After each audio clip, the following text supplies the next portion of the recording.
everyone. I'm Erin from Ethos Books, and on behalf of the Ethos Books team, I would like to thank all of you for coming today, for being here with us. Welcome to the launch of Constance Singam's book, Where I Was, a memoir about forgetting and remembering. So before we begin, we would like to thank 10 Square for supporting us with this venue, and to thank all of you here and at home for tuning in. We are lucky to have with us Balli, Kaur, Jaswal, and Constance here today. We'll be having a 45-minute conversation followed by 15 minutes of Q&A. And we'll be taking questions from Slido, so feel free to send them in throughout the program. You can go to www.slido.com/whereiwaslaunch. And those watching at home, you can find the link to the Slido in the Facebook comments. So we'll try to answer as many questions as we can. So now I'd like to introduce our two speakers. We have Balli Kaur Jaswal.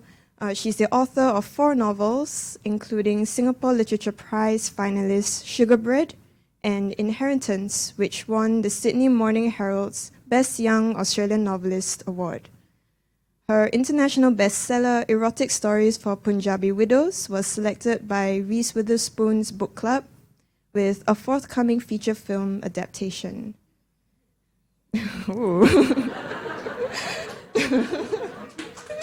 Wow!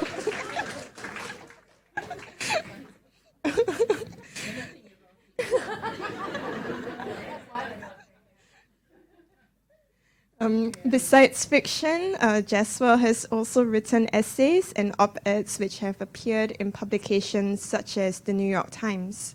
And she's preparing for the 2023 release of her upcoming novel. And of course we have Constance Singam. She is a writer and civil society activist. Constance has led women's organizations, co-founded civil society groups, been a columnist in national publications, and co-edited several books. Her non-fiction works include Representing Singapore Women and The Art of Advocacy in Singapore. She has written 2 memoirs, including Never Leave Home Without Your Chili Sauce, and 3 children's books, including Porter the Adventurous Otter. And she was inducted into the Singapore Women's Hall of Fame in 2015. So without further ado, I'll now pass the time to Constance to say a few words about the launch. Please join me in welcoming Balli and Constance.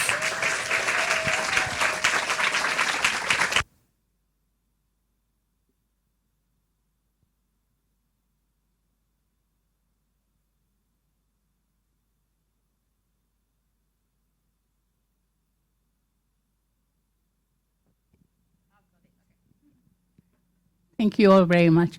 I just wanted to say a few words to really thank you for being here. And thank you in the last 2 weeks of controversy for supporting Ethos particularly, and being angry. I think it's important to be angry. When one of the newspapers rang me up and asked me, what was your reaction? And I said, there we go again.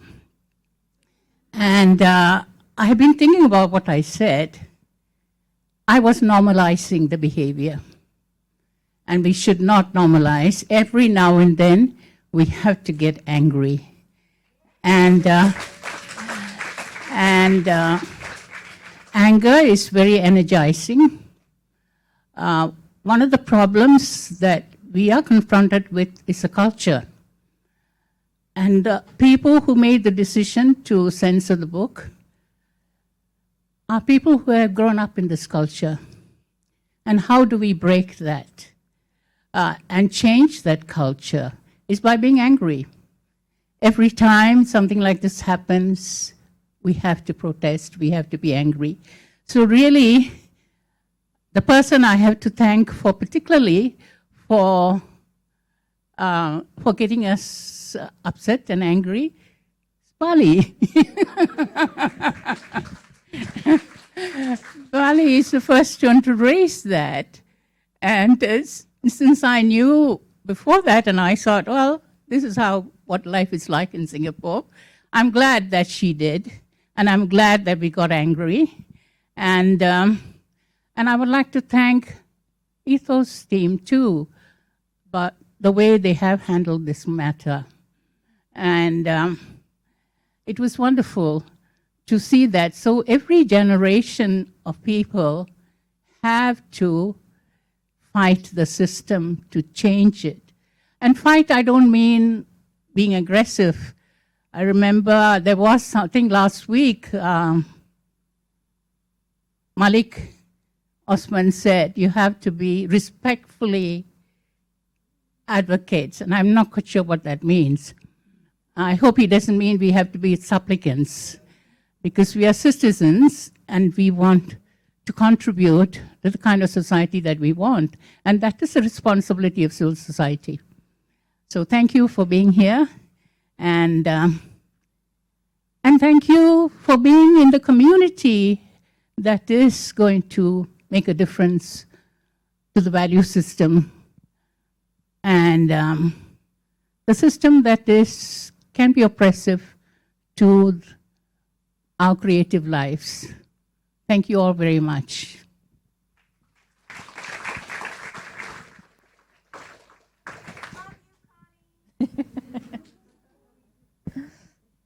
Thank you so much, Constance, and thank you all for being here. I was going to begin by, I was going to introduce Connie, but obviously she needs no introduction. And then when I thought about it, I was thinking about, like, if I say that, then does it sound like, I just didn't do my homework?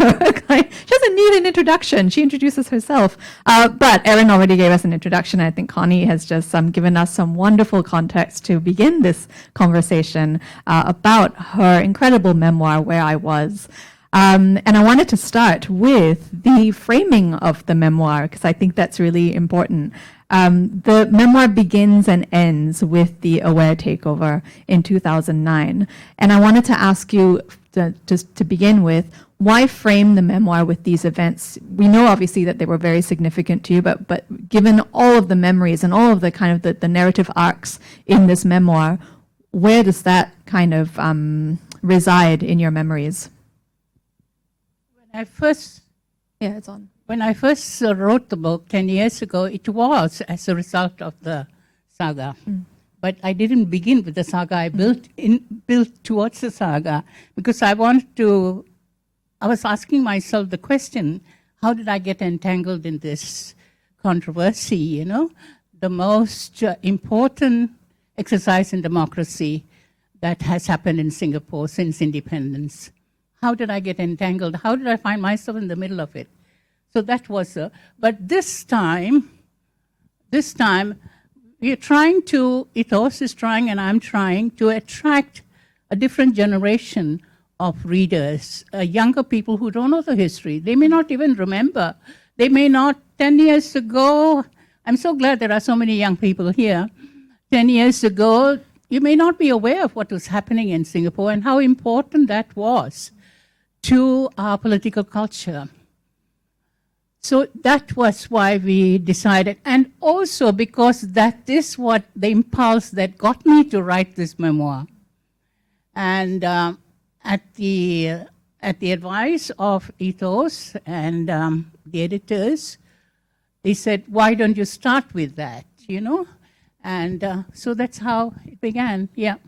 And you also end so you kind of come full circle in the memoir, right? Yes. Because you end with the AWARE Saga as well. Mm-hmm. Yeah, and because I think it was that, it really did kind of round out that that narrative about your identity, right? So many things, as a woman, as a Singaporean. Also, it's an important event in civil society activism. Yes. So everything I have done, every book I have written, has been a civil society active responsibility that I was meeting, that it was important for people to remember this history. And so it's not just the saga I'm covering. I am covering a lot of political and social, cultural events that have affected our lives and had made us who we are today. And why I 86 years old civil society activists would say, here we go again. That shouldn't happen. That shouldn't be repeated. We shouldn't normalize it. We shouldn't accept it. And I think the memoir is very triumphant in getting that message across. I wanted to ask about your memories. You write with such clarity about your memories. How did you excavate those memories? And were there any obstacles that you encountered in trying to draw out those memories? Because you have like very vivid memories of childhood, of India, and then, you know, of your later years in Singapore, and then also your years in Melbourne. You've got a really keen sense of detail. There's this one particular scene that I really like with the dog. You know, and there was a dog that used to follow you in Melbourne, and he was kind of your companion. And there were just lovely anecdotes like that are really sharply realized. Are there diaries that you kept over the years? Were there pictures? Like, how did you, and how did you select memories as well? Because they were my most memorable memories. Yeah. You know, they were happy memories. So I remember, because one of the things that I did as I began writing 10 years ago was to draw up a timeline, you know, from the year of my birth, and every year subsequently, what was I doing, you know, and where was I? And then the historical references, of course, you can always go to Google. It's such a great companion. And so that's how I remember. I do remember them vividly. Maybe that's what it is. When you grow older, those memories come back more sharply than, say, 5 minutes ago, the question you asked me, I wouldn't remember. Was there a particular selection process that you had to go through? Because surely some memories emerged that we maybe don't want to share, we don't think are significant enough. Like, what makes a memory kind of bright and significant enough to put in a memoir? I think I was trying to chart my life as a person to the time I became an activist. So I was looking at, or trying to remember, times in my life, experiences in my life that led to that. Most of the time, I think that's what I did. You know, some of the times it's because something happened, like the dog story, you know, which was so unusual. And I began to have a new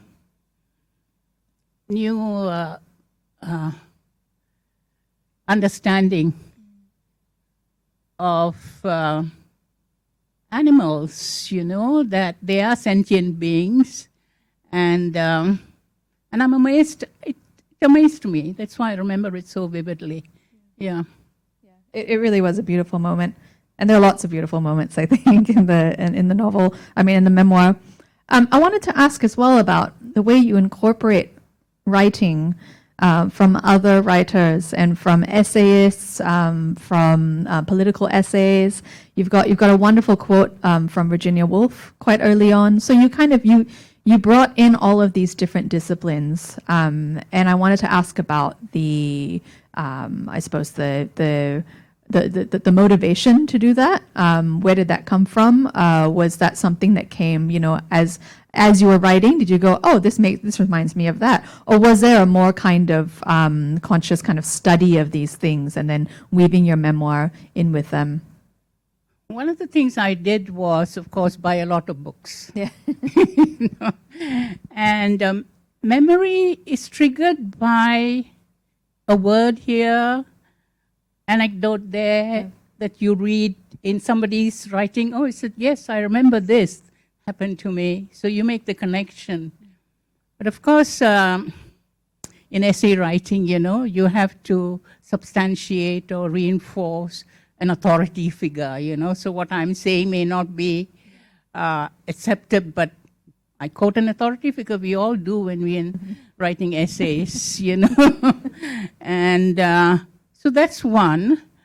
And another reason is that sometimes they say things much better than what I can say and how I can say it, the experience of, yes, this one, and it says so well. And so sometimes, of course, it trigger ideas as well and memories. Yes, thank you. Yeah. Yeah, they provide, I really enjoyed that in the memoir, how you kind of, as a reader, I had a sense that I was following you through your life, which was, that when you talked about it, it was quite intimate and personal. But then when you brought in these other writings, it made your life so much a part of the world. And there was so much context that came from it, I think. No, one of the reasons, I also put in context Singapore happenings in the wider world of politics, and how the wider world of politics have influenced some of the decisions our political leaders made, especially in the use of the ISA. And that was important to me, and I wanted that recorded. Yeah. But there is a part of the history that I didn't know anything about, which I found interesting because as a teenager and as a young adult, and we became independent, you accept the stories you're told. And so later on, I started meeting individuals who had gone through the Chinese system, the Chinese universities and Chinese, and I began to read up on that. So that was important for me. You have, of course, politicians, and all of us, we narrate a story from our own perspective, from our own motivation. And I found that story of the Chinese students and the Chuncheng High School and all those of them protesting outside the Istana because they didn't want to be drafted by the British government. And all those stories gave me a new understanding about our political life and the political life of the early history, which I had accepted as the truth. And so that was important. There is always a different story to tell. Yeah, and we need to know those stories to better understand ourselves. Thank you. That actually segues very nicely into the section here about place and identity. You write with a really strong sense of place, and I wanted to know if having distance from places, enhances your writing about those places, or does it enrich your sense of place?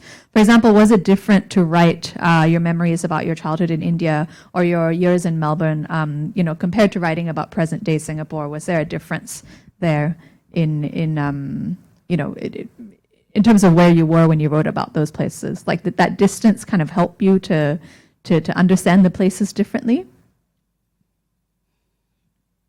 I was very fortunate I had those experiences because it's experiences of other culture, more humane culture, and I found that to be a happy place to be in, and I suppose in India during the war, it was village life, and the village is full of relatives. And I remember somebody writing a book, You Need a Village to Raise a Child. And I was lucky to have had that experience, to know the connections between people, to know the connections of people who can love you unconditionally and accept you. And those were important memories for what I turned out to be. It's just come to me. I'm very good at organizing people, as some of you know very well. And I have, over the 30-odd years of my civil society activism, organized a lot of groups. And I often wonder, now I see the connection. It's your experiences in life, besides the fact I am the eldest of 9, all right, but I see the connection that you do need a village. you need a village. And I often tell people who are interested in organizing civil society groups, I often tell them that what you need is to begin with a conversation around a table. And you build that. You need that community for the kind of work you're going to do, for the kind of life you're going to lead. You need a community, and you have to nurture that community. So I learned that when I was a child, so thank you for asking that question. Just dawned on me. Well, it is quite a global village that you have in particular as well. As you said, you've got, is it 9, 8, you have 8 siblings, so you're one of 9. And you get that sense reading the book, like there's always the sister in Perth or the nephew in Germany. I think you always seem to have someone that you're talking to who's kind of very much part of your life, that's part of that context for you. So I think that must have played into it as well, in terms of having that amazing global community just within your family, right? Yeah. I have a brother too. I do mention him in the book. Where you are? Where are you? Yes. Oh, yeah. I don't think he read my book. Did you? I'm going to make him feel guilty. Yeah. There's also, even within Singapore, I wanted to ask about the retreat at Marymount Convent House, because you mentioned that as a very special place and a place that helped you kind of recharge in a way and just connect to yourself. I wanted to ask about journeys away in general. Yeah. No, I think every now and then, and after the saga, I went to the retreat house, and she is the retreat sister, is the one who suggested I write this book. And I think it's important to get away and rethink. Of course, also there were existential questions that I was asking, and I could then talk about that at the retreat house. And I've been to retreat houses several times. In fact, I did one in Melbourne too. And usually it's at some crisis point. Yeah, you want to get some clarity. And actually, you never get that clarity. You answer those questions every now and then.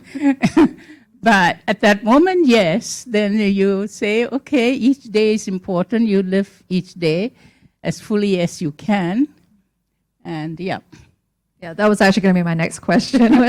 Is there ever a moment when we do get that clarity? You've answered that.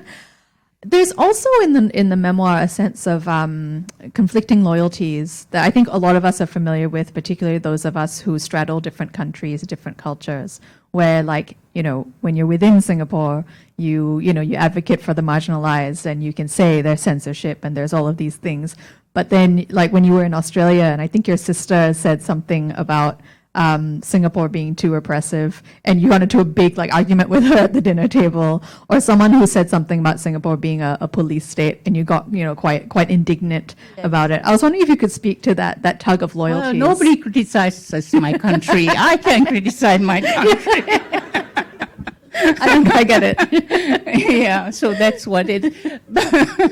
And. Yeah, and something else too is that outsiders can see us more clearly than we can see ourselves. And that's something I learned too. They may make those comments which irritate you and upset you, but they are telling you something about yourself that we don't see it because we live it. And we need to see it. We need to be told or talked about, and that's important, I think. But first we tell them to be quiet. First we say, no, it's my country.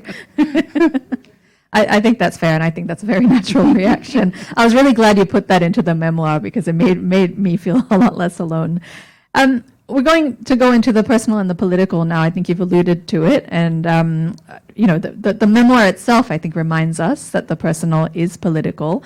Can you speak to how individual stories help us to understand a state, its histories, and perhaps its shortcomings as well, because that is, you know, your coming of age, Singapore's coming of age, those parallels are so clear in the memoir, and that's what makes it such compelling reading, I think. Well, the current controversy about this book and Arts House involvement and your involvement, that's a personal story. You made it political, you know, by speaking up on it. And feminist history is full of those kind of political stories, the personal stories which have become political, and you politicize it in order to make changes, because you have to make it public. And I remember people used to get really annoyed with us when we first started AWARE 30 years ago, when we started talking about domestic violence and the graduate mother scheme and all that. So why are they so loud? Why are they? But unless you speak up and make it public, people won't think about it. You need people to think about it in order to change attitudes. And one of the things, my objective in writing this book is also, it focuses on civil society activism. And whatever you might say, the changes we see now are changes that women have worked through. And civil society, like the environmentalists, Nature Society, they have worked at it. They had fought hard to make those changes. Things don't happen, you know, by itself. We have to speak up to make it happen. And that is an important lesson. And I do give examples of successes of civil society activism and how it has changed Singapore and how it has made the difference to our lives, even to our individual lives. I mean, people talking about poverty. Tia Yan Yan's book on what poverty looks like, you know, and a whole lot of books that have, as a result of research and as a result of, I remember, I think in the 1990s, when our then Prime Minister had, you know, he was into nurture and nature and what's the term? I've forgotten the term. Eugenics, that's right, eugenics. And he wanted to prove that certain groups of people are poor because of their race. And he asked a friend of mine, in fact, Myrna Blake, who is no longer here, Myrna Blake, who was a professor at the social works department, to do a study. And she was the pioneer in the kind of study that UN is doing now.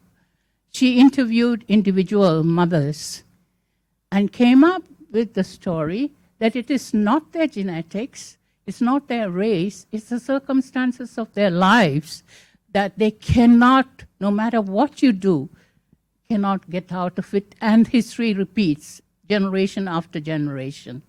A mother who has disabled children, a single mother who's, for some reason or other, has become single, not because she's Malay or Indian or Chinese, that she's poor, but because of the circumstances of her life, you know, and she proved that with her study.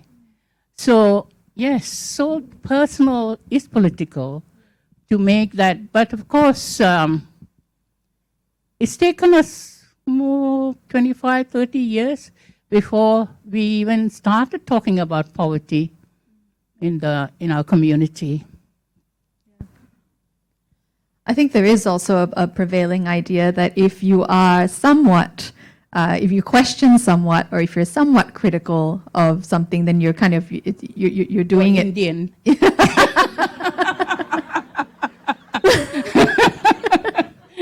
I was going to say it's kind of an all or nothing, right? Like you can't even be a little bit, like if you're a little bit critical, then you must be critical of all. And it's a very all or nothing approach. It's very well, you're either here and you're with us and you're following the narrative, or leave, or be quiet or something. Yeah. And that's the thing. I saw a lot of nuance in your book. I mean, I saw your opinions. You didn't, you didn't sugarcoat them, I don't think, and I really liked that.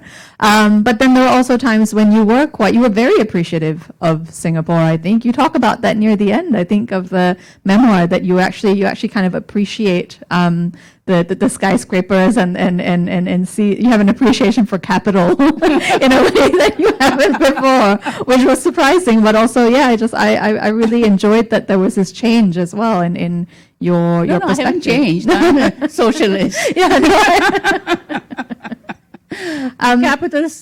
Capitalism has some advantages. It's just that we have followed an extreme form of capitalism. We have, and you're also, I think, not entirely critical of Lee Kuan Yew, because there is a moment when you talked about him when I kind of got, a little bit, whoo, because you mentioned his Peranakan good looks. And his great charisma, and I was like, my goodness, what am I reading? And he spoke so well. Yeah. He was a very good speaker. Very good speaker. Yeah.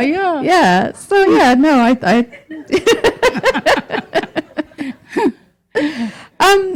suppose you kind of have already. Yeah, you've already approached this question. Why don't we just get right into it? The memoir contains some criticisms, obviously, or some questions about the state's approach to race and language.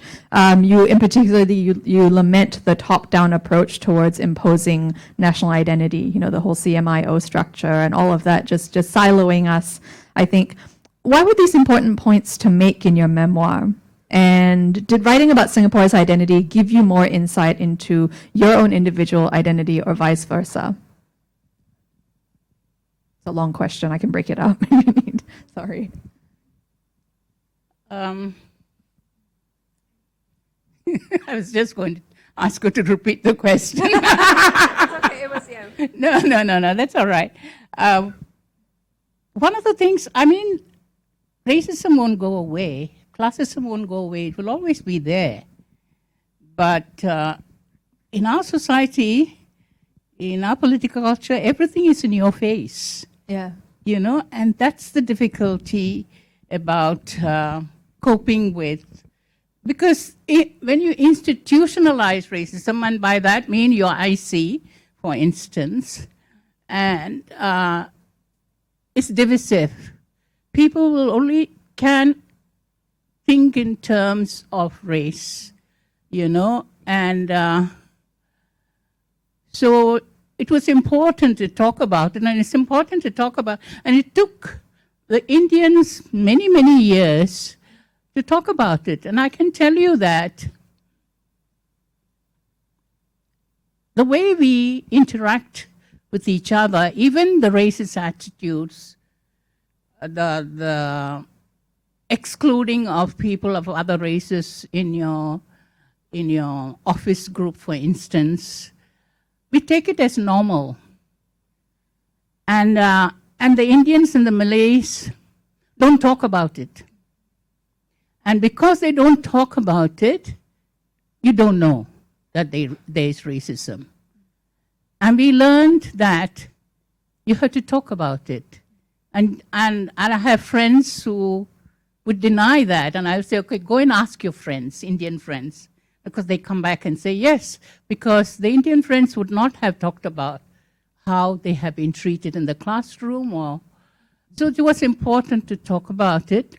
It makes us feel uncomfortable, especially the majority. It makes people feel uncomfortable, but it's essential. So it became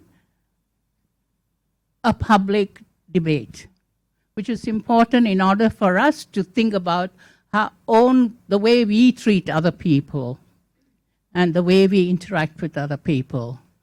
And what is sad about it is, that how mothers sending their children to kindergarten and to primary school have to prepare their child, if you're an Indian child, about how to deal with these issues. And that is really sad. So I think we need to talk more about it. It's not a pleasant subject. Look, 250 years or 700 years of history in Singapore was multicultural, you know? And so why do we have, and the British made the divisions, you know, between Chinese, Malay, and Indians. Why did we, as an independent country, have to carry it forward? We didn't. And we should question that. We should challenge that. So that's our responsibility. Thank you. Yeah, I agree. I think the trouble with the way that racism is defined for us in national narratives as well is very extreme. It's race riots or violence, and so a lot of institutional racism or a lot of microaggressions and a lot of everyday things that actually impact people a lot. Yeah, don't get talked about. I have this story to tell. I don't know whether it's in the book. It happened after that. There was this young Indonesian man who had been working in Singapore, and he wanted to bring his family over. And in Indonesia, in India, and Australia and all, you don't have a category race. It's your nationality. You're Indonesian. That's it, full stop. You're Indian, full stop. So when he went to the immigration to apply for citizenship, he had to fill that column.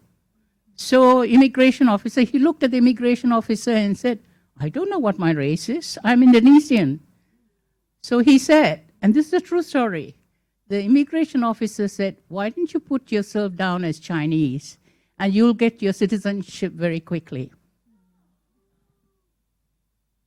Yeah, so that's the real story. So now there is this Indonesian man who doesn't know what he is, who thinks something is now labeled as Chinese. So you know that race is a label. You know, it's a social construct, it's a label. And an official was telling him how to kind of rig the system, didn't he?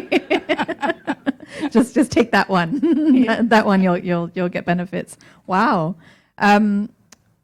This is actually a good way to segue into the question that I have about disillusionment. You speak of disillusionment, and there's a strong question I didn't see. Oh, no, it was there. Okay. Okay. Sorry, I'm not sneaking any questions on you. There's a strong sense of injustice from your perspective as a woman of a minority race in Singapore. I wanted to ask about the writing of that, because obviously there's this need to kind of talk about those things, but then there's also the need to write your narrative, write your story. And how do you balance that without, veering into, I think, writing something that sounds like a speech or writing something that feels like an op-ed? You want to weave it into your story, and you also want to get a point across. So how is that process like for you as a writer? It's important to remember that I've lived a long life. And that the first election, I think I could vote. And as I said, Lee Kuan Yew was a very charismatic leader. So were all the Yes. whole of the cabinet, And I was a fan.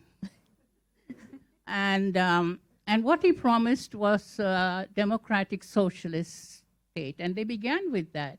Remember, the Women's Charter was in that first term, and equal pay for equal work, and so on. So, and he promised a multicultural, he used the term multicultural. It veered into multiracial much later, 20 years later. Multicultural society.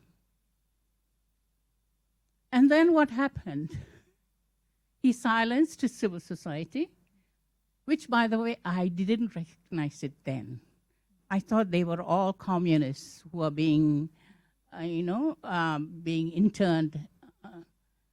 It's only in 1987 when the Marxist conspiracy hit right in front of my eyes with my friends that I realized that it's so easy to make up stories. And that's when I became very skeptical and cynical about our politics. And I feel disillusioned, I feel betrayed that for many years I voted the PAP. Confession time. And there were lots of times, of course, I didn't have the opportunity to vote because it was walkover. And so, yeah, I feel betrayed. But you also speak at the end of the memoir about having, living in a constant sense of, was it wonderment or amazement? I can't remember what it was, but you talked about just little things, little details that you see, like in nature or like looking out your window and the scenes before you, and that you live in a constant sense of amazement. So how does that square with the disillusionment? Does it? You can. You can. I mean, you said one of the questions you talk about is travels abroad and coming back to Singapore, and how do you live this reality, And when you travel abroad, you realize the things that you love. What are the things that make you happy? What are the things that make you, because you had time, you're on holiday. Here the life is so intense that you don't have the time. I now have the time, which is why I'm writing about birds, And so you have to, and that is what I mean when you say our intense kind of capitalism doesn't give us to lead a human life. Things that will make us better people, things that will make us compassionate people. We don't have the time to think about those issues, because every day is a battle, it's a struggle. You feel that as soon as you touch down on Changi Airport, you feel that intensity. So you have to find ways of finding joy. Yeah. Thank you. I think that's a wonderful place to finish our conversation before we go into questions from the audience. We do have, everyone knows that they're supposed to submit questions through Slido. Okay, I'm going to just reach down and get my phone and have a look. Oh, wow, okay. Okay. So a question from Arun. What, in your view, is a potential danger that the next generation of civil society activists will need to tackle? I do write about that in my updated version. I do talk about these young people, and I think the danger is that we have normalized our culture. And which is why it's important to read stories, which is why it's important you read my story. And in spite of POFMA and PICA and whatever else, I see young people coming up and talking to me about how do we organize activism? What can we do? So the sense is not, they don't want to do it. The sense is not for the lack of civic education in schools and in the public domain. People don't know what to do. They have passions that they want to work on. So again, I go to that, my suggestion, get yourself in a group, have conversations. You empower each other. Empower yourself with knowledge, with understanding of our history. And so that has been my advice.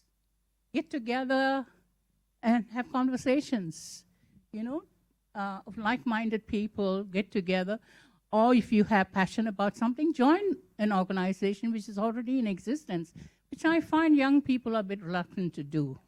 They all want to be leaders and organize stuff, but you need a lot of soldiers as well to get the work done. That's a question that relates to that quite well, actually. Oh, it went away. Okay, well, we have seen civil society activists that have stepped forward to become MPs and NMPs. What are your thoughts on this? And from your point of view, have they been effective?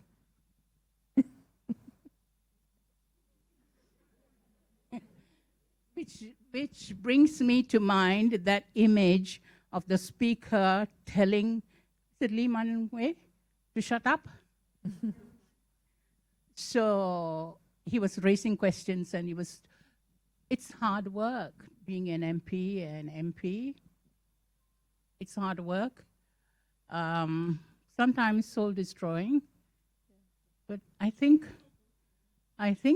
we have to do it. And that's part of our responsibility, as civil society some people can do it, some people can't. So those who can, and we will change. They will change. They will change the attitudes, and they will change the culture as more and more people join the political domain and become active. It will have to change. Yeah. You see, they have problem. We don't have a prime minister. So they will be forced to change their politics. Most of the questions are in this vein. I'm trying to find something about like the book and writing. But all of you are upvoting the questions as well. So Bharati Jagdish has asked, civil society anger hasn't made a substantive enough difference to how the Singapore establishment conducts itself. What's your perspective on this statement? I think you had to read my book, Bharati. We have made a difference, and civil society has made a difference. And slowly, I think the political establishment have to change. And you know that we are at a crisis point in terms of leadership. And unless that culture changes, we will be, every time, we will face that kind of crisis. So, what was Bharati's question? It was asking for you to provide, to give a perspective on her statement, which was civil society anger hasn't made a substantive enough difference. I don't like the word anger. And she puts it in inverted commas. If that even then, we are passionate. Yeah. We are passionate. Yeah. Oh yeah, that's right. I did say that, didn't I? That's Constance's Tuesday group. People cannot say that we are angry. Civil society can say, no, we do need anger to energize ourselves. Yeah. But then you see, I remember when we were beginning those years, people used to demonize us, and that I think is wrong. Demonizing is a misunderstanding of a civil society activism. And just as it's a misunderstanding of feminism and civil society, feminism, what else? Politics. Politics. We have such a narrow view and narrow sense of what these terms mean. And that's got to do with the lack of education. I can't remember if it was in the memoir or something that you said in an interview about the memoir, where you said that someone, I think in the early days of AWARE, there was a man who said, stop doing this because why are you turning our daughters against us? Our daughters are lovely. I thought that was really interesting. Like AWARE's focus is to make people less lovely. But then there's also a really nice anecdote, and I think this was from the memoir, about the taxi driver who wouldn't take money from you when he found out that you were from AWARE, because you all have done so much for women. I thought that was wonderful. Lillian and I were in the taxi. We had come out of Holland Village, and we were going back to AWARE after lunch, and the taxi driver wouldn't take money from us. That's lovely. Marika has a question about racism. So you mentioned the importance of talking about racism, and online these conversations can get very ugly. How do we debate with civility? Is racism even a debate? That's her question as well. Yeah, I go back to the image of the speaker telling one of the MPs, elected MPs, to shut up and sit down. To sit down, and he was very, very rude, I thought, you know. One of the reasons that we are unable to talk politely, or we are not very articulate because we are not trained to be articulate in school system. You know, if a child speaks up, that child is demonized as troublesome. So we don't have the practice, we don't have the language, we don't have the vocabulary. And all that comes from more debates, more education, and conversations. Then we will learn how to debate diplomatically, and we will have the language to express ourselves. It's when you don't have the language to express yourself, you become a bully, or you sound rude because you don't have the language, you know, and that is our main problem. But they will always be rude people. Yeah, you know. And the lack of nuance, I think, is not. I agree with the fact that in our education system, maybe there's because we don't really have practice in these conversations. But I think lack of nuance is something that we just see on that platform, right, on social media. Because I think in many other societies as well, where they are well versed in talking about race, you do have ugly things being said and a real flattening of ideas. Yeah. Let's see. Here's a question. Thank you, Polly, wherever you are, for asking a question about the book. Would you consider an audiobook of any of your books? It would be lovely to hear your voice as we walk through your memoir. It has been suggested. Applause for Polly. Relevant question. No, they've all been relevant questions. I'm teasing. Yeah. So you have considered it? I think I'll be very tired.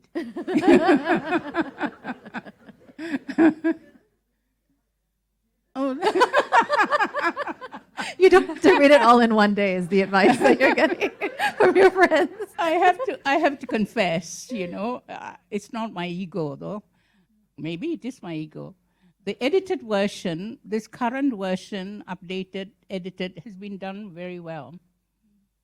And I had to sit through and read it through, you know, the final, and I enjoyed it. I enjoyed reading. I thought it was very easy to read. Yeah. Is that your practice? Do you read your work out loud to yourself during? No. Yeah. It's I've heard writers say that that's a way that they catch a lot of inconsistencies or whatever. I was reading silently. I wasn't reading loudly, you know.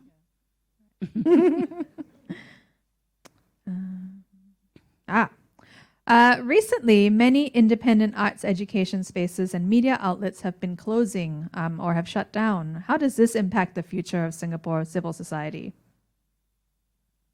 I think it's happening because of the pandemic. It's happening all over the world. There isn't enough activity to sustain. So it will come back. It will come back, I'm sure. You're quite confident about that, or you have faith in that? Would you be willing to put money on it? I have faith in that because there are generations of young people who are more interested, who are more creative, who have more experience, who have traveled, and so the experience of the outer world, of a different world.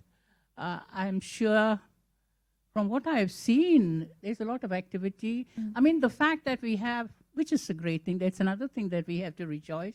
SOTA, for instance, you know, schools that promote art education, for instance, art and creative subjects. So, which is a good thing. And I have been participant, and I think it's happening. It's just that we don't seem to have enough publicity. We don't talk about it as much, you know, but it is happening. Young people are very enthusiastic, you know, so it will happen. The only thing that is a problem, and the problem is to do with the lack of resources. lack of independent spaces in Singapore. Yeah. Leads very nicely into this question, which I lost just now, but now I found it. It's from Didi. As civil society, often we work with government for a platform or for support to enact structural change, but not everyone is on our side. How do we manage that? And then there's also a question that links to that somebody else asked about: how do activists navigate things like POFMA these days? So I guess, being an activist, but then having to also have this kind of codependent relationship or dependent relationship with the structures around us. But that's true of everywhere, I think. There's always the tension between governments and civil society. And you have to negotiate that tension. As I said earlier, our government is in our face. So it's more difficult because, and which is why the conversations and the select committee hearings are important, because we don't see the consequences, unintended consequences of these legislation. And what is dangerous is that depends on the view of one particular person, individual, the minister or whoever. And so instead of, I think what is important here is that we are critical of people who stand up and question, for instance, Jolovan. People make fun of him. Why is he doing all these silly things, Or PJ Thumb, or Kirsten. You should read them and follow them. It's another point of view that you need to understand. Now, Jolovan can stand in a public place with a blank sheet of paper and he'll get arrested. That's ridiculous. And you should say so, that it is ridiculous. More of us must say these things, And of course, if a policeman sees Jolovan standing with a blank sheet of paper, policeman will see he's up to some trouble. I don't know what trouble, but he is troublesome, so I have to arrest him. That's how our law works, and we have to speak up. So every time we laugh at somebody who is doing, when we started 32 years ago at AWARE, we were laughed at. We were demonized. We were the ones who were speaking up then. Jolovan is of the current generation. Kirsten, Jolovan, PJ Thumb, they are the current generation. They're braver, better educated, and more confident than we ever were. At least I ever was, So it's a support they get from the community that's important. Yeah. And it's worth mentioning as well that people like Kirsten, Jolovan, PJ, they're individuals. They're working on their own. So I imagine it's very lonely place to be when most a lot of people are kind of poking fun of them. Yeah. Whereas you had I suppose safety in numbers or a group, we had representation. We had a community of people, of friends, of supporters. Yeah. I mean, within our own at AWARE itself, that we could empower each other and And do you think community is important to activism in that sense? Oh, yes, I think it is very important, It's lonely otherwise, and how long can you take this kind of treatment from legislators, and they need our support. Yeah. And Jolovan wrote on Facebook after this, your statement, that he was going to write a letter to the minister.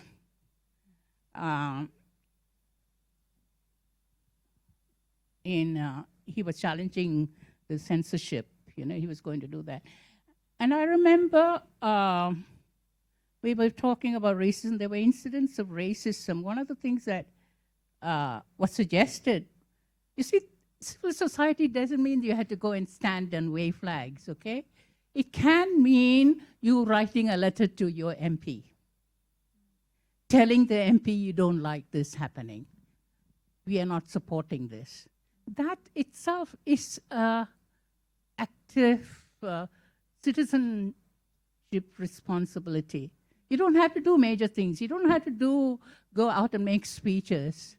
Just that, is important. And we don't do enough of that. We don't do that at all. You spoke about the moment, actually, a turning point for you was, I think, when your husband was in hospital, and you wrote about, I think you wrote a letter to was that the first letter I think you wrote? No. Years before that, Lee Kuan Yew made a comment about Indian culture. Oh, yeah. You remember that? Yeah. Yes, Indian culture, that if you're not a Hindu, then you have lost, you're not Indian, you don't have Indian culture in you. So I wrote a letter telling him that my mother would be very upset because she has been 500 years of Catholicism in that part of the Kerala, and she thinks of herself as Indian and nothing else, So, yeah. I think it's probably good to end on one more question, and I think there's one question that's really suitable to conclude this on, and it's about joy. It's a question, I've actually already lost it. It was somewhere here, but someone asked about what your most joyous moment as an activist was. What can you describe your most joyous moment as an activist? I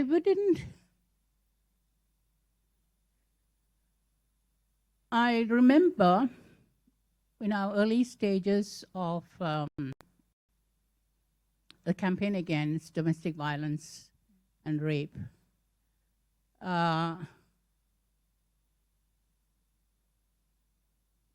we had submitted, I was in this national council.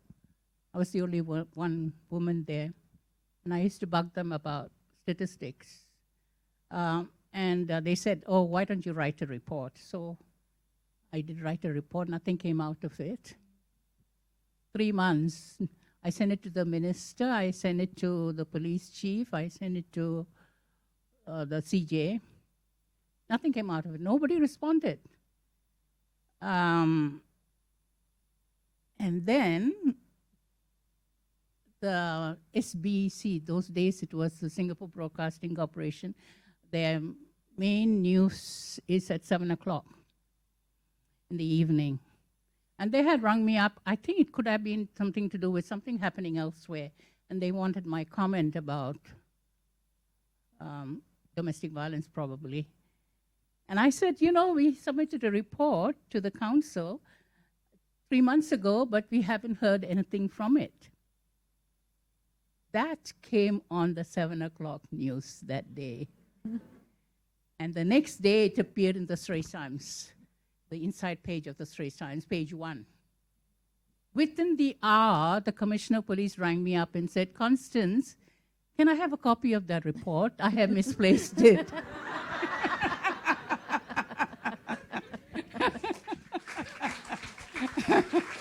Well done. Yeah. I can't think of a better anecdote to end this conversation on, actually. I could sit here all day and ask you questions, but I won't do that. Thank you so much for your time. Thank you so much for this book. Thank you for all that you've done for Singapore. Thank you so much, Connie. Thank you. It's been an interesting conversation. Thank you. Thank you.